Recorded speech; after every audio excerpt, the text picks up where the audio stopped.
Exodus 2. And a man of the house of Levi went and took as wife a daughter of Levi. So the woman conceived and bore a son. And when she saw that he was a beautiful child, she hid him 3 months. But when she could no longer hide him, she took an ark of bulrushes for him, daubed it with asphalt and pitch, put the child in it, in the reeds by the river's bank. And his sister stood afar off to know what would be done to him. Then the daughter of Pharaoh came down to bathe at the river, and her maidens walked along the riverside. And when she saw the ark among the reeds, she sent her maid to get it. And when she opened it, she saw the child, and behold, the baby wept. So she had compassion on him and said, "This is one of the Hebrews' children." Then his sister said to Pharaoh's daughter, "Shall I go and call a nurse for you from the Hebrew women, that she may nurse the child for you?" And Pharaoh's daughter said to her, "Go." So the maiden went and called the child's mother. Then Pharaoh's daughter said to her, "Take this child away and nurse him for me, and I will give you your wages." So the woman took the child and nursed him. And the child grew, and she brought him to Pharaoh's daughter, and he became her son. So she called his name Moses, saying, "Because I drew him out of the water." Now it came to pass in those days, when Moses was grown, that he went out to his brethren and looked at their burdens.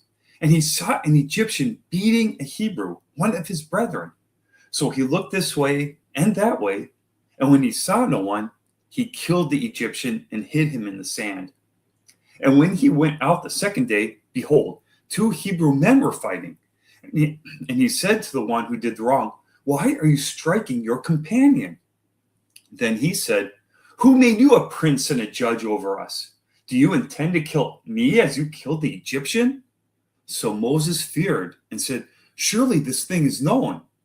When Pharaoh heard of this matter, he sought to kill Moses. But Moses fled from the face of Pharaoh and dwelt in the land of Midian, and he sat down by a well.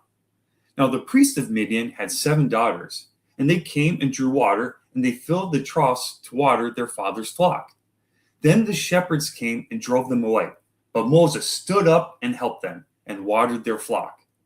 When they came to Reuel, their father, he said, "How is it that you have come so soon today?" And they said, "An Egyptian delivered us from the hand of the shepherds, and he also drew enough water for us and watered the flock." So he said to his daughters, "And where is he? Why is it that you have left the man? Call him, that he may eat bread."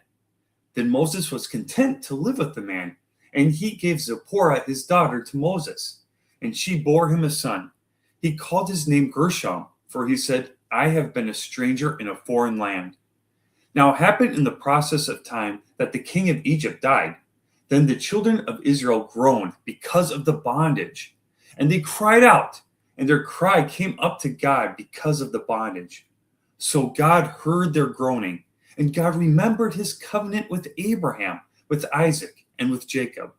And God looked upon the children of Israel, and God acknowledged them. Exodus 2.